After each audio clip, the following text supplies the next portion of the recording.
Army day के अवसर पर कार्यक्रम में सम्मिलित हुए सीएम योगी आदित्यनाथ, राजनाथ सिंह और राज्यपाल आनंदीबेन पटेल भी रही मौजूद। अयोध्या पहुंचे मुख्यमंत्री योगी आदित्यनाथ, 50 इलेक्ट्रिक बसों की दी सौगात। पीएम के आह्वान पर भाजपा प्रदेश अध्यक्ष भूपेंद्र सिंह चौधरी ने किया श्रमदान, मां चंद्रिका देवी मंदिर में की साफ सफाई। भारत जोड़ो न्याय यात्रा के समर्थन में निकली यात्रा, अजय राय के नेतृत्व में निकाली गई मशाल यात्रा। नमस्कार, आज की खबर में आपका स्वागत है। मैं हूं आपके साथ शिखा मेहरोत्रा। शुरुआत करते हैं उत्तर प्रदेश खबरों की। मुख्यमंत्री योगी आदित्यनाथ रविवार को 76वें आर्मी डे के कार्यक्रम में शामिल हुए। इस दौरान बतौर मुख्य अतिथि केंद्रीय रक्षा मंत्री राजनाथ सिंह और प्रदेश की राज्यपाल आनंदीबेन पटेल भी मौजूद रहीं। भारतीय सेना के मध्य कमान के सूर्य खेल परिसर में आयोजित कार्यक्रम के दौरान विभिन्न शौर्य कलाओं का प्रदर्शन वीर सैनिकों ने किया। सीएम योगी आदित्यनाथ आज अयोध्या पहुंचे, जहां उन्होंने रामलला की प्राण प्रतिष्ठा से पहले कई कार्यक्रमों में हिस्सा लिया। वहीं सीएम ने 50 इलेक्ट्रिक बसों और 25 ई ऑटो को हरी झंडी दिखाकर रवाना किया। इसके साथ ही मुख्यमंत्री ने डिजिटल टूरिस्ट ऐप के साथ ही अयोध्या पुलिस की आधिकारिक वेबसाइट को भी लॉन्च किया। इस मौके पर सीएम ने मंच से संबोधित करते हुए कहा कि श्री राम की मूर्ति की प्राण प्रतिष्ठा कार्यक्रम से पहले आने वाले श्रद्धालुओं के लिए जन परिवहन की अच्छी सुविधा उपलब्ध हो सके। इस उद्देश्य से अयोध्या नगर निगम क्षेत्र और अयोध्या शहर में इलेक्ट्रिक बस और इलेक्ट्रिक ऑटो, पर्यटन केंद्रित मोबाइल ऐप और अयोध्या पुलिस की आधिकारिक वेबसाइट की शुरुआत की गई है। प्रभु रामलीला के प्राण प्रतिष्ठा समारोह के पूर्व आने वाले श्रद्धालुओं और पर्यटकों की सुविधा के लिए पब्लिक ट्रांसपोर्ट की बेहतरीन सुविधा उपलब्ध हो सके, इस उद्देश्य से अयोध्या नगर निगम और अयोध्या सिटी में ई बसेज एवं ई ऑटो के शुभारंभ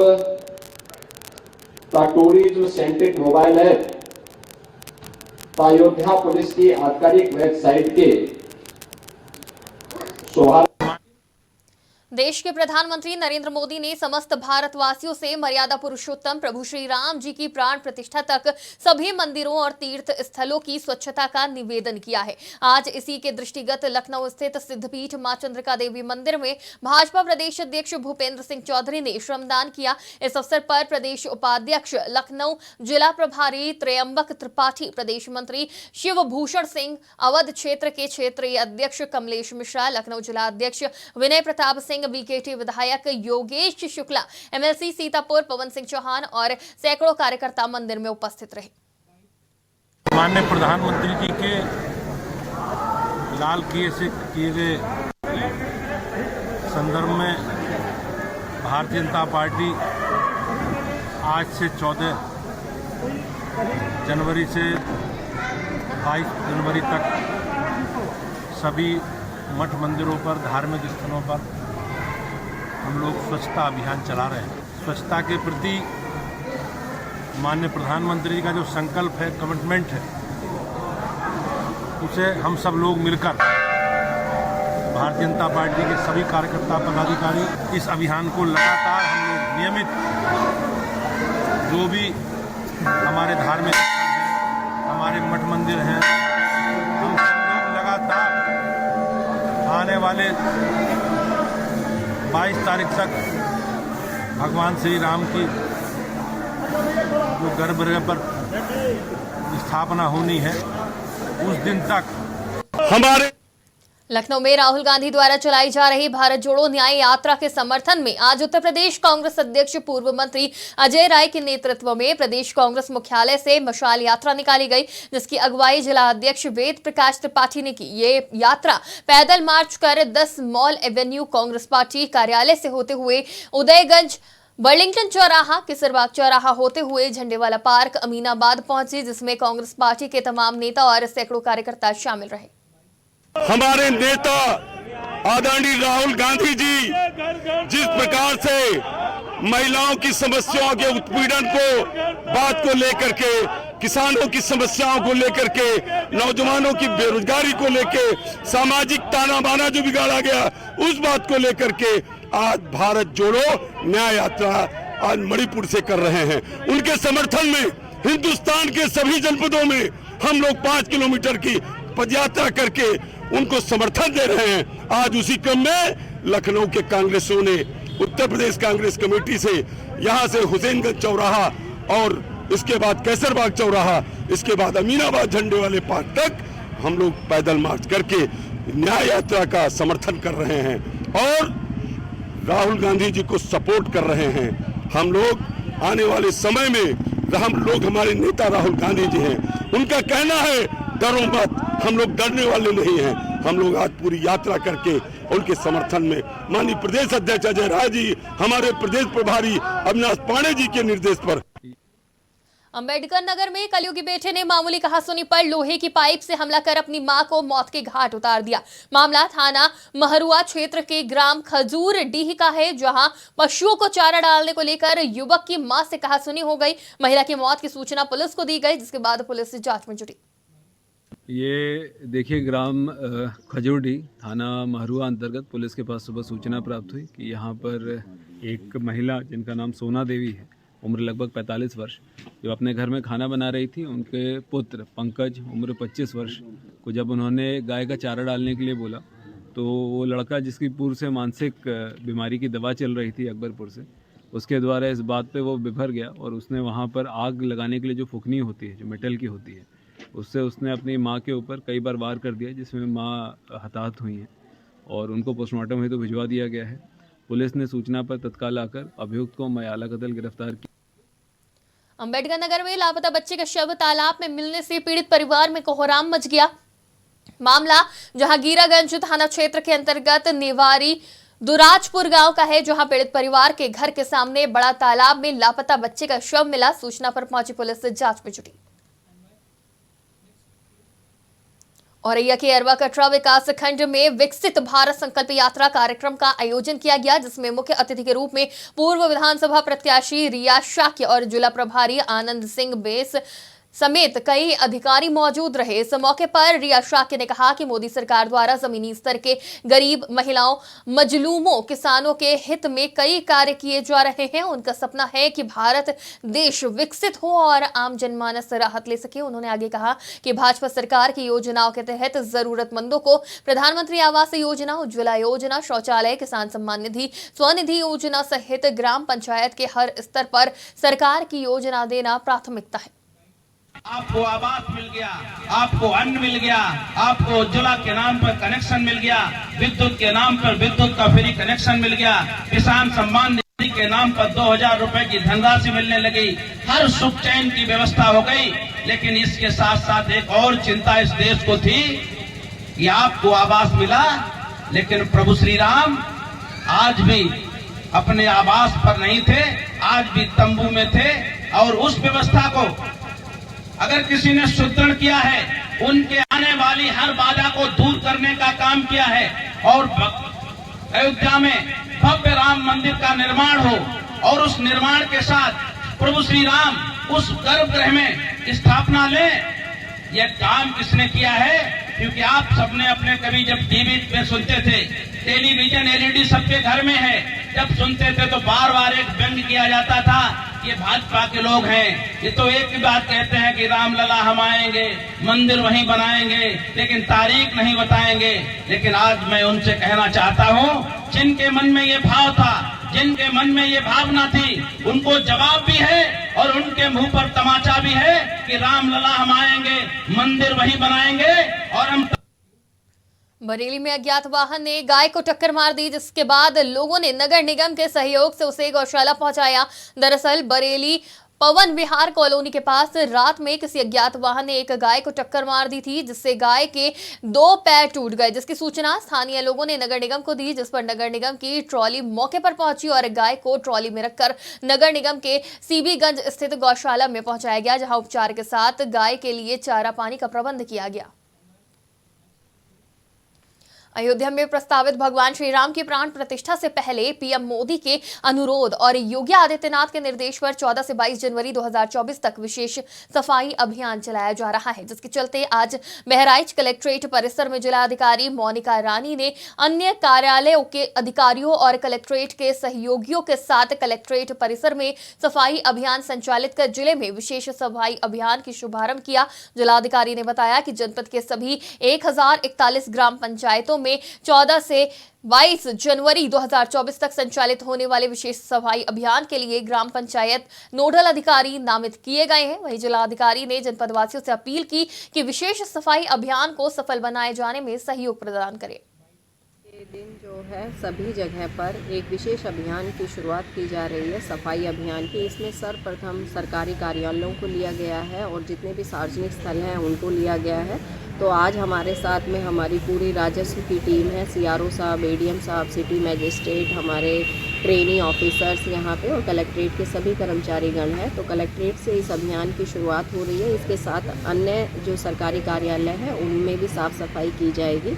उसके उपरांत में जो गांव में और शहरों में अलग अलग वार्ड में अलग अलग जगह पर सार्वजनिक स्थल पर सफाई का विशेष अभियान चलाया जाएगा। और 16 तारीख से जो है सभी मंदिरों की साज सज्जा और वहाँ पर जो उसकी सजावट का कार्य है, भजन कीर्तन इत्यादि का कार्यक्रम है, वो 16 तारीख से प्रारंभ किया जाएगा और 22 तारीख को दीपोत्सव का कार्यक्रम होगा। तो ये लगातार अभियान चलेगा। इसमें मैं सबसे यही अपील करना चाहती हूँ कि जो जनपद बहराइच के जनपद वासी हैं वो अपना सफाई के विशेष रूप से ध्यान रखें और अपने आसपास। स्वच्छ तीर्थ अभियान के तहत राज्य मंत्री विजय लक्ष्मी गौतम ने साफ सफाई की। बता दें कि सलीमपुर के बंजरिया के हनुमान मंदिर और दीर्घवेश्वरनाथ मंदिर मझौली में उन्होंने पूजा अर्चना और साफ सफाई की और सफाई के बाद सभी लोगों के साथ खड़े होकर कीर्तन भी किया। राज्य मंत्री ने कहा कि आज सभी मंदिरों में लोग साफ सफाई पूजा अर्चना की शुरुआत कर रहे हैं और पूरे देश में राम महोत्सव चल रहा है। हरदोई में अंगीठी का धुआं कमरे में भरने से बुजुर्ग दंपत्ति की सोते समय दम घुटने से मौत हो गई। वहीं बुजुर्ग दंपत्ति अपने बेटे के साथ कमरे में सो रहे थे। सर्दी अधिक होने की वजह से कमरे के अंदर सभी अंगीठी जलाकर सो रहे थे, जिससे अंगीठी का धुआं कमरे में भर गया। कमरे में धुआं भरने की वजह से बुजुर्ग दंपत्ति की दम घुटने से मौत हो गई, जबकि उनके बेटे की हालत बिगड़ गई, जिसे उपचार के लिए अस्पताल ले जाया गया। वहीं बुजुर्ग दंपत्ति की मौत से परिवार में कोहराम मच गया। सुबह फजर की नमाज़ पढ़ के जब हम घर आए हैं तो बैठ कर के थोड़ा चाय वाय पी रहे थे, तो इनका बेटा इरफान गया मेरे पास और कहने लगा कि चचा चलो, कोई पापा की तबीयत भी रात में ख़राब हो गई थी और ये समय जो है वो सुबह हुआ है तो कब से हम देख लो चल के तो उनको दिखा दिया जाए। तो मैंने कहा चलो भाई। तो हम इनके वहाँ जब आए तो दरवाज़ा उनको बंद था अंदर से, तो दरवाज़ा जब खटखटाया गया तो आवाज़ कोई नहीं आ रही थी। इनका एक भाई भी एक अंदर लेटा हुआ था। उसके बाद में जब वो आवाज़ काफ़ी देर नहीं, तो हमने कहा यार इसको कहीं से आवाज़ दो, तो सो गया। कई बजे तक जगह कहने लगे ये 2:30 बजे करीब जो है, इनको ज़्यादा तबीयत ख़राब थी तो यही सब लोग हम लोग बैठे हुए थे और 2:30 बजे के बाद में ये लोग सब अंदर लेटे। उसके बाद में ये गहरी नींद हो सकता है सो गया हो, 3 बजे 4 बजे नींद आई हो। तो फिर उसको जब तेज़ी से आवाज़ दी गई ऊपर से खिड़की से, तो उसका एक शीशा था उसमें ऐसा हाथ लगाया गया तो वो शीशा गिर गया। तो आवाज़ दी गई तब उसको जो है उठाया गया, तो वो लड़का आकर के उसने खोला खिड़की खोला। जब दरवाज़ा, फिर हम लोग अंदर गए तो हमने देखा जा कर के उसके माँ बाप जो थे दोनों लोगों को मैंने पकड़ के देखा, पल्स वल्स दोनों की नहीं थी। उसके बाद में हमने देखा, फिर हार्ट बीटिंग उनकी चेक की, लेकिन वो मृत्यु थे। ना यही हुई कि मतलब तबीयत गड़बड़ थी, दोनों हमारे पिताजी और माँ की, तो उनके चक्कर में हमारी भी डाउन होने लगी तबीयत। हम भी रात को गिर पड़े ज़मीन में, हमें खुद रहे होश कि हम कहाँ पड़े हैं, समझे।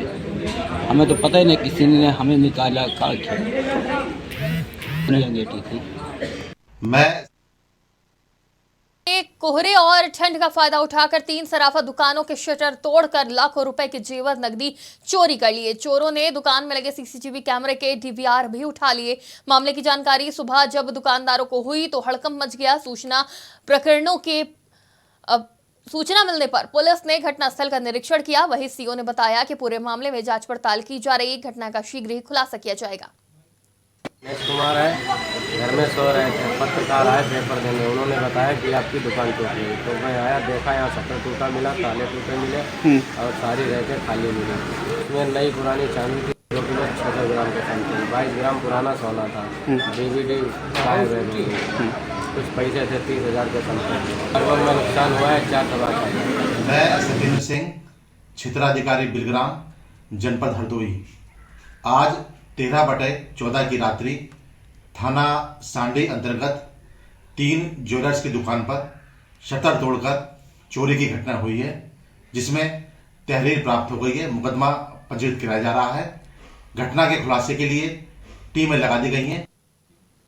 ऐतिहासिक, अलौकिक और सुंदर धर्म नगरी अयोध्या में भगवान श्री राम के भव्य और आकर्षक राम मंदिर निर्माण का सपना पूरा होते ही एक साधु अपने सिर की जटाओं से रथ को खींचकर लंबी पदयात्रा कर अयोध्या पहुंच रहे हैं। मध्य प्रदेश के दमोह से उत्तर प्रदेश के अयोध्या पहुंचने का संकल्प मन में लेकर महोबा पहुंचे साधु पंडित मनोज देवलिया का संकट मोचन हनुमान मंदिर पर श्री राम भक्तों ने जोरदार स्वागत किया। हजारों राम भक्तों के उत्साह और उल्लास को देखकर साधु गदगद होकर सिद्धि के संकल्प की पदयात्रा पूरी करने मार्ग पर निकल पड़े। 300 किलोमीटर से अधिक पदयात्रा कर 22 जनवरी को धर्मनगरी अयोध्या पहुंचेंगे। वीर बलिदानियों की जुबानी लिखो, देश की सुरक्षा की कहानी लिखो। जब लिखो किसी परुमत नहीं, देश पानी का दूध का दूध, पानी का पानी लिखो। पत्रकार महोदय जी, हमें बहुत अच्छा मोहब्बत मिली आपके यहाँ पत्रकारों की और सब लोगों की। मैं बटियागढ़ से चला हूँ और 92 में मैंने प्रण कर लिया था कि मुझे अच्छा भव्य राम मंदिर बन जाए तो मैं अपनी चोटी से गाड़ी खींच कर चलूंगा। तो मैं चोटी से गाड़ी खींच करके अपने बटियागढ़ गांव से निकला हूं। हमारे श्री भगवान जी ने हमें निकाला, मनोज देवलिया जी ने निकाला। उनके कारण ही मैं आज यहाँ तक मैंने सफर किया है। लेकिन आज जितना सफर किया है हमारे लिए 24 घंटा 50 किलोमीटर चल रहा है पैदल और रथ खींच करके ले जाना है और अयोध्या 22 तारीख को में पहुंचना है हर हालत में, क्योंकि हमारे लिए इतना प्यार मिल रहा है, इतना प्यार मिल रहा है राम भक्तों का। अब ये तो खड़े तिवारी जी खड़े और हमारे परमार साहब खड़े। उन्नाव में अलग अलग समुदाय के 2 पक्षों के बीच विवाद हो गया, जिसमें एक व्यक्ति की मौत हो गई, जिससे आक्रोशित परिजनों ने जाम लगा दिया। मृतक के परिजनों ने आरोप लगाया कि जय श्री राम का नारा लगाने की वजह से विशेष समुदाय के एक युवक और उसके साथी बौखला गए और मारपीट की, जिससे युवक की मौत हो गई। वहीं पुलिस ने मृतक की पत्नी की तहरीर पर आरोपी के खिलाफ मामला दर्ज कर लिया है और आगे की जाँच में जुट गए। आज दिनांक 14 जनवरी को लगभग 11 बजे मोहल्ला चंपापुरवा, जो कि थाना गंगा घाट क्षेत्र के अंतर्गत आता है, उसमें 2 समुदाय के बीच में मारपीट की घटना घटित हुई, जिसके संबंध में एक पक्ष के द्वारा थाने पर सूचना दी गई कि उनके परिवार के सदस्यों से दूसरे पक्ष के काले नाम के व्यक्ति द्वारा पैसे की मांग की गई एवं उनके साथ मारपीट की गई और पत्थर से मारा गया, जिसके कारण उनको बहुत चोट आई।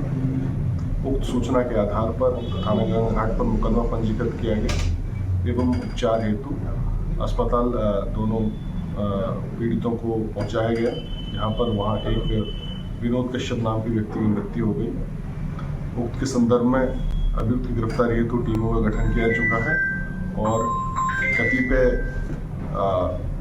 प्लेटफॉर्म्स पर ये खबर प्रसारित की जा रही है कि धार्मिक कारणों से ये मारपीट की घटना घटित हुई, किंतु अवगत कराना है कि प्रथम सूचना रिपोर्ट में इस प्रकार का कोई भी आरोप अंकित वादनी के द्वारा नहीं किया गया है। सभी तथ्यों के संबंध में जांच कर मतलब 22 तारीख को राम मंदिर भव्य का वो उद्घाटन था, तो इसी मतलब 5 चंदा मोहल्ले में गए थे लेने, तो काले खां का एक मतलब मुंडन है वो कई मर्डर कर चुका है, तो मतलब जय श्री राम का नारा लगा दिया, तो उसी में वो भड़क गया कि हम आजान की हमें ये जब कहे मतलब ये करते हो, तो मतलब अगर हिंदुस्तान में अगर जय श्री राम का नारा 22 मंदिर को अगर सजाना अगर गलत है तो हम भी अपराधी हैं, इसी मारे हमको मारा। भाई जी मालूम पड़ा वो एक्सपायर हो चुके हैं, अभी हमका पूरी खबर नहीं मालूम, खबर और एक्सपायर हो चुके हैं, गोली चलाई गई, कहियो अपराधी। खबर उन्नाव से है, जहां देवरानी जेठानी की करंट की चपेट में आने से मौत हो गई। जेठानी टुल्लू पंप चालू करने गई थी। टुल्लू पंप में करंट उतरने से वो चपेट में आ गई। जेठानी की चीख पुकार सुनकर देवरानी बचाने पहुंची तो देवरानी भी चपेट में आ गई। दोनों को तड़पता देखकर परिजनों ने विद्युत सप्लाई बंद की और दोनों को उपचार के लिए सामुदायिक स्वास्थ्य केंद्र सफीपुर में भर्ती करवाया, जहां डॉक्टरों ने दोनों को मृत घोषित कर दिया। सूचना पर पहुंची पुलिस ने शव को कब्जे में लेकर पोस्टमार्टम के लिए भेजा है। वहीं परिजनों का रो रो कर बुरा हाल है। आज दिनांक 14/1/2024 को प्रातः 10 बजे थाना सफीपुर क्षेत्र के अंतर्गत किला बाजार क्षेत्र में घर के अंदर 2 महिलाओं की टुल्लू पंप से करंट लगने के कारण मृत की सूचना प्राप्त हुई। इनमें से एक मृतक महिला का नाम प्रियांशी पत्नी गोविंद उम्र 25 वर्ष, दूसरी का नाम नीलम पत्नी संतोष उम्र 27 वर्ष। ये दोनों महिलाएं आपस में जेठानी देवरानी हैं। इस सूचना के प्राप्त होने पर तत्काल सफीपुर पुलिस मौके पर पहुंचकर शव को कब्जे में लिया और पंचायतनामा और पोस्टमार्टम की कार्रवाई। उत्तर प्रदेश की खबरों में फिलहाल इतना ही। देश और दुनिया की तमाम खबरों के लिए देखते रहिए आज की खबर।